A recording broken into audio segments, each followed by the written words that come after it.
Good evening. Sunday Live Sports begins right now. I'm Bernard Ndong. The Democratic Republic of Congo began their bid for a second African Nations Championship CHAN title with a comfortable 3-0 win over Ethiopia in the opening match of Group B. Guy Lusadisu put them ahead after 44 minutes. Eritier Luvumbu heading in to make it 2-0 on the 46 minutes mark, and Meshak Elta added a third 9 minutes later.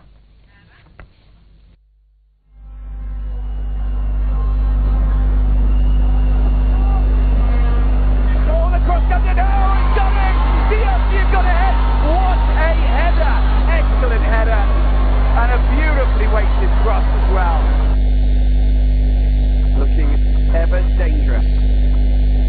We saw the half-time statistics and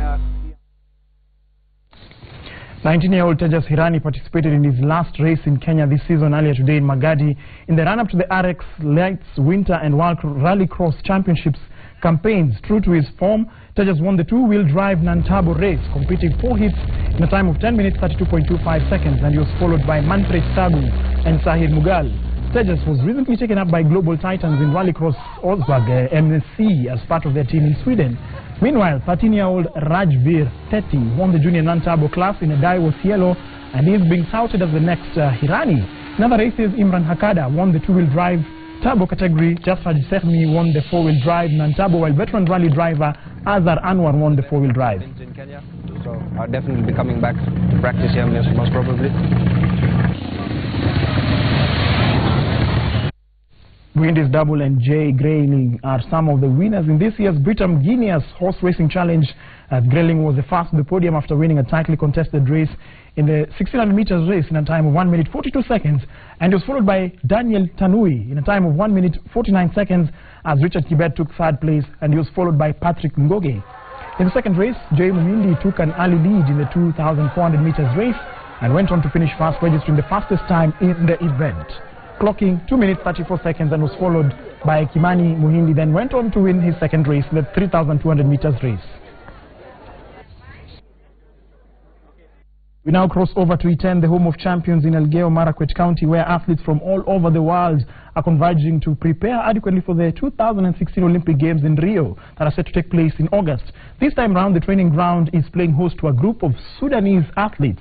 Although they may not have a name or team to write home about, they are aiming at representing their country in this year's Olympic Games in Brazil. Our colleague Patrick Igunza recently swapped his calculator or notebook for training gear, and he filed this report. 2016 will see the world's top athletes battle it out in several major events, but two stand out. In April, all roads will lead to the UK for this year's London Marathon. 4 months later, and focus will shift to the Americas for the Olympic Games set for August this year in Brazil. A visit to Iten, the hallowed ground of champions, reveals intense preparation for these events. The training sessions are gathering momentum day by day.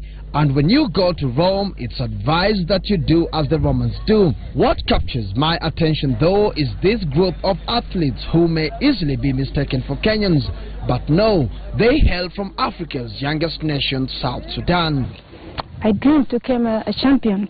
I've been training here for 9 months. With the recent addition of their country to the Olympic movement as the 206th member, they are keen to ensure that they don't miss out on this year's games in Rio de Janeiro.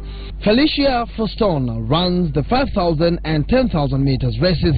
She has been in Kenya since 2013 because the perennial political instability in her country made it difficult for her and her fellow countrymen to satisfactorily mold their running careers back home.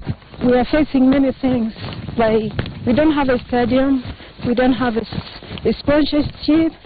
Since embarking on her training here in Iten, her career has been on an upward trajectory with a lot to show for it. Every year we have Independence South Sudan. I go there and then I win. Also 2013, 14 and 15, right?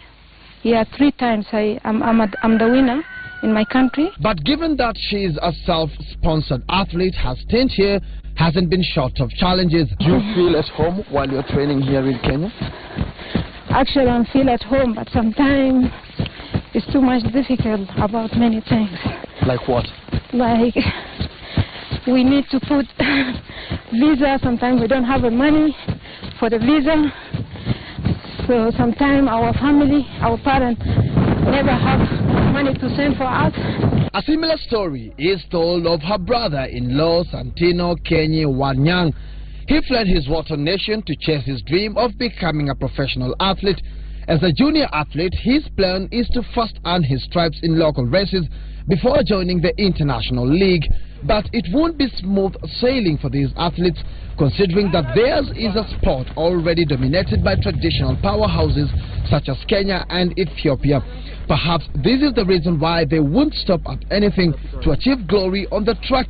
In August, South Sudan will be expected to front at least 4 athletes, 2 men and 2 women, and Felicia is pressing on towards that mark. It is the first time that South Sudan is participating in the Olympic Games, and for this group of athletes, nothing will make them happy than flying high the flag of their nation during this year's event.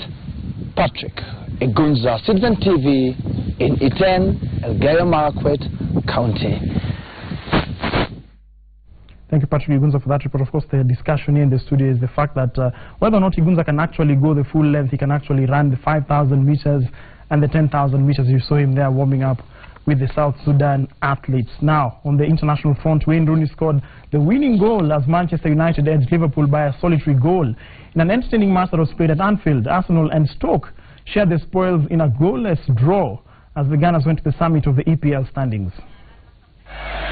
Mata. Fellaini off the bar. Rooney scores at Anfield for the first time in more than a decade, and in so doing set a Premier League record for scoring more league goals for one club than any other man. Looked the more threatening side, but sometimes it's just very difficult to deal with Fellaini if a ball is placed right on his head. He certainly escapes Henderson, who's his marker initially, to get the header away, and Rooney's just like in the perfect position.